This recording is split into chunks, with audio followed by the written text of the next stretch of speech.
We're here at the 32nd annual Montreal International Jazz Festival, and I'm pleased to be here with festival co-founder and long friend. That's one vintage t-shirt. André Menard.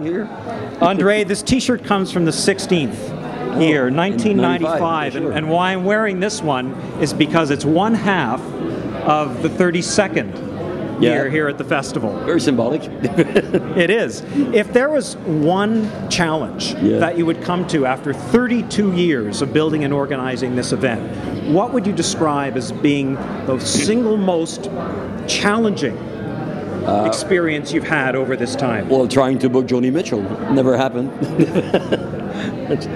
That's a lifelong dream that we're pursuing.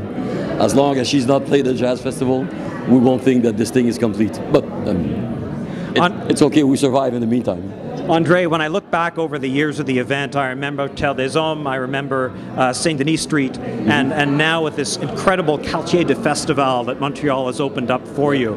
Can you tell us a little bit about what is it about this 32-year experience that you're most proud of? Well, I think that this festival is very inclusive, musically, socially, and this, I think, is its main achievement. It's a very family-oriented event. People from all the walks of life, all the communities in Montreal do gather. So, and we kind of federate all these different communities into one big party. And to me, this is, I think, our crowning achievement. And the quality of the music that still prevails in the festival.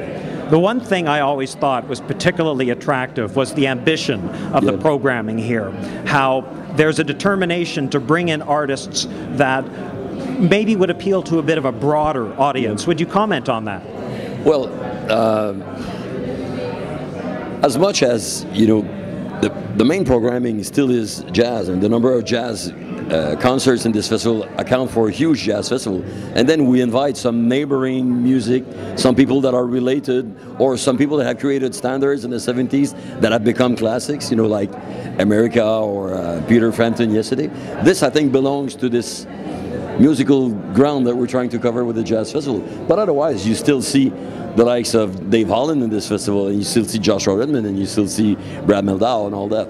But we also have these other events that do appeal to a wider audience, it's true. But it's not only for that. I think we do it for the sake of fun too.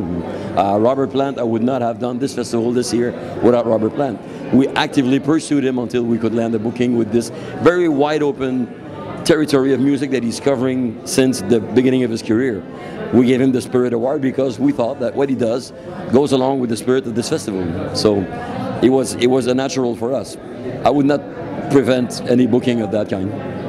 When I think about some of the groundbreaking events that have happened here over the years, Pat Metheny, the outdoor concert, or Cirque du Soleil, or how many people came to Stevie Wonder, or even the first time Prince was in Montreal and they said it was the death of the Jazz Festival. Is there any one of these major groundbreaking events that stand out in your mind? Well, sure, the Pat Metheny concert in '89 will be in our memory forever. It was the birth of McGill Avenue as we know it now. We could not repeat that event there nowadays because the trees have grown, so there's no point in having a mass assembly in that space. But otherwise, obviously the two Cirque du Soleil events have been great events. But there's all sorts of little things also in the birth of Diana Krall in this festival. Well, she was born way before and she had records, but the way that we work with her, trying to launch her, and it happened. You know, Michael Bublé got his nice break here doing 10 nights at the Cabaret as well. So these are very exciting things. But whenever I'm told, you know, I'm afraid the Jazz Festival is no more jazz or jazz is dead, just look at the likes of Rudresh Mahantapa, Tigran Amassian, Trombone Shorty, phenomenal musician, totally. So I disagree with that statement. I think that this music is renewing all the time. But you have to stay awake, you know, and try and locate whatever is brilliant within the new performers. You know, I completely agree. I hear sometimes, you know, jazz is dead, jazz is dead. No, maybe jazz record sales aren't what they used to be, but the festivalization of jazz, which I think is a word you invented. The festivalization of jazz is very healthy, very alive and well. It helps jazz keep a certain profile, but then we also undertook the mission to keep it alive in Montreal year-round. That's why we created this House of the Jazz Festival with our archives in here, a little museum that's going to open in the fall, and also the jazz club downstairs. The restaurant will also have a jazz policy soon. We already have La Strada. So we're doing whatever we can to keep jazz alive and healthy in the city. And some other people do their share too. I mean, upstairs, Diazons, serious jazz music is being played there. House of Jazz as well. And now with Maison du Jazz and bringing that forward in the future, what other kinds of exciting things can you forecast for the years to come? Hard to tell, but we sure are going to be presenting concerts in the new Symphony Hall as of next year. This, I think, is pretty exciting. We're going to go for more acoustic music there, obviously. We'll be returning to Théâtre du Nouveau Monde also. The inventory of great space, once this whole building process is over, we will inherit a site for festivals that is already unique in the world, but that will be top class and very functional.